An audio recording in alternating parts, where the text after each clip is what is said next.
Bonjour à vous, j'espère que vous allez très bien. Je bénis le Seigneur pour la grâce qu'il nous accorde aujourd'hui de nous retrouver afin d'avancer dans cette marche de la lecture de la parole de Dieu. Aujourd'hui, nous allons démarrer un nouveau livre qui est l'évangile de Luc.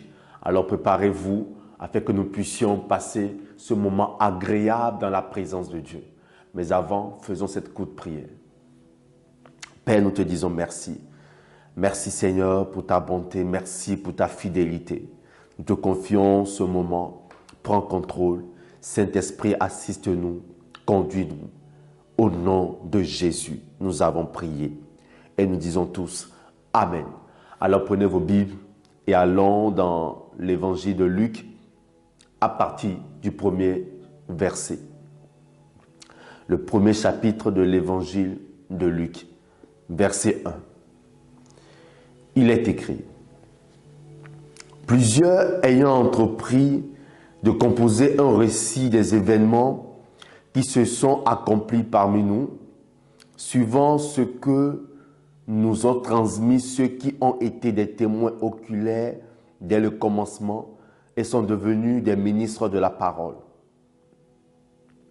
Il m'a aussi semblé bon, après avoir fait des recherches exactes sur toutes ces choses depuis leur origine, de te les exposer par écrit d'une manière suivie, excellent Théophile, afin que tu reconnaisses la certitude des enseignements que tu as reçus. Du temps d'Hérode, roi de Judée, il y avait un sacrificateur nommé Zacharie, de la classe d'Abia. Sa femme était d'entre les filles d'Aaron et s'appelait Élisabeth. Tous deux étaient justes devant Dieu, observant d'une manière irréprochable tous les commandements et toutes les ordonnances du Seigneur. Ils n'avaient point d'enfants parce qu'Élisabeth était stérile et ils étaient l'un et l'autre avancés en âge. Or, pendant qu'il s'acquittait de ses fonctions devant Dieu, selon le tour de sa classe, il fut appelé par le sort d'après la règle du sacerdoce à entrer dans le temple du Seigneur pour offrir le parfum. Toute la multitude du peuple était dehors en prière à l'heure du parfum. Alors un ange du Seigneur apparut à Zacharie et se tint debout à droite de l'autel des parfums. Zacharie fut troublé en le voyant et la frayeur s'empara de lui. Mais l'ange lui dit, « Ne crains point, Zacharie, car ta prière a été exaucée. Ta femme Élisabeth enfantera un fils et tu lui donneras le nom de Jean.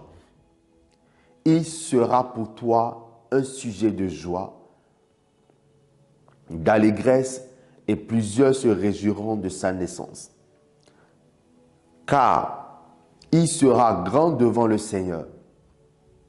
Il ne boira ni vin, ni liqueur enivrante, et il sera rempli de l'Esprit Saint dès le sein de sa mère. Il ramènera plusieurs des fils d'Israël au Seigneur, leur Dieu. Il marchera devant Dieu avec l'esprit et la puissance d'Élie pour ramener les cœurs des pères vers les enfants et les rebelles à la sagesse des justes, afin de préparer au Seigneur un peuple bien disposé. Zacharie dit à l'ange, « À quoi reconnaîtrai cela? Car je suis vieux et ma femme est avancée en âge. » L'ange lui répondit, « Je suis Gabriel, je me tiens devant Dieu. J'ai été envoyé pour te parler et pour t'annoncer cette bonne nouvelle. Et voici, tu seras muet et tu ne pourras parler jusqu'au jour où ces choses arriveront, parce que tu n'as pas cru à mes paroles qui s'accompliront en leur temps. Cependant,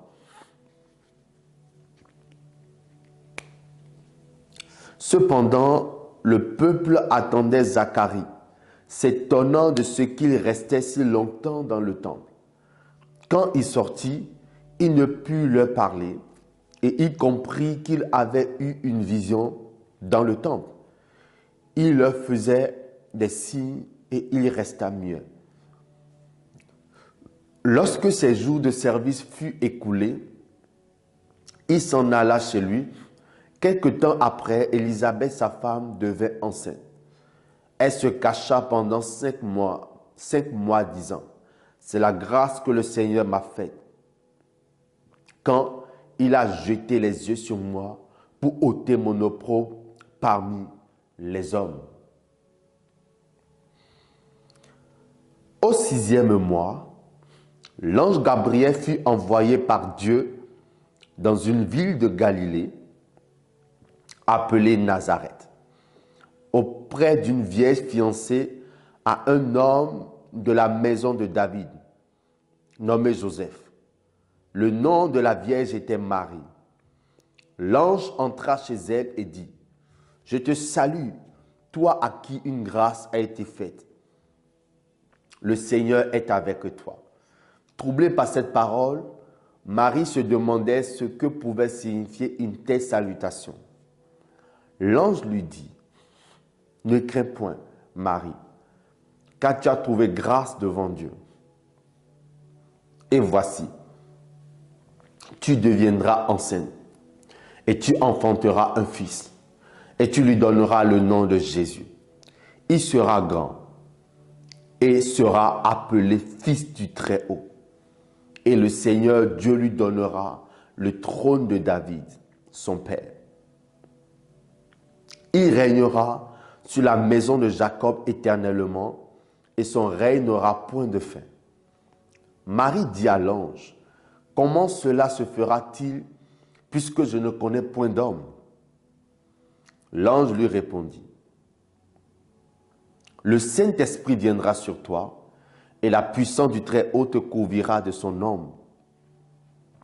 C'est pourquoi le Saint-Enfant qui naîtra de toi sera appelé Fils de Dieu. Voici, Élisabeth, ta parente, a conçu elle aussi un enfant en sa vieillesse, et celle qui était appelée stérile est dans son 6e mois, car rien n'est impossible à Dieu. » Marie dit, « Je suis la servante du Seigneur, qu'il me soit fait selon ta parole. » Et l'ange la quitta. Que Dieu bénisse sa parole. Que Dieu bénisse sa parole. J'espère que vous avez été bénis par cette lecture. Dites-moi en commentaire le ou les versets qui vous ont le plus touché. Là, moi, le verset qui m'a le plus touché, c'est le verset 20 qui dit, « Et voici, tu seras muet et tu ne pourras parler jusqu'au jour où ces choses arriveront, parce que tu n'as pas cru en mes paroles qui s'accompliront en leur temps. » L'ange est venu annoncer une bonne nouvelle à Zacharie, mais par incrédulité, l'ange était obligé de fermer sa bouche. Il a rendu muet. Pourquoi? Parce qu'il n'avait pas cru en la parole de Dieu qui s'accomplira en son temps. J'aimerais dire à quelqu'un ce matin, crois en ce que Dieu t'a dit, car il y a un temps que le Seigneur a préparé pour que cette parole s'accomplisse. Et ce temps est arrivé. J'aimerais t'annoncer une bonne nouvelle. Tu es dans la bonne saison.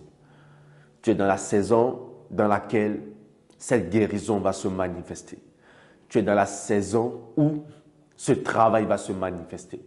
Tu es dans la saison où les bonnes choses que le Seigneur t'a promis vont se manifester. Alors continue à croire. Crois en cette parole. Et Dieu va se glorifier dans ta vie. Merci pour avoir suivi cette vidéo. N'oubliez pas de liker, de partager et surtout de vous abonner. Demeurez abondamment bénis et shalom.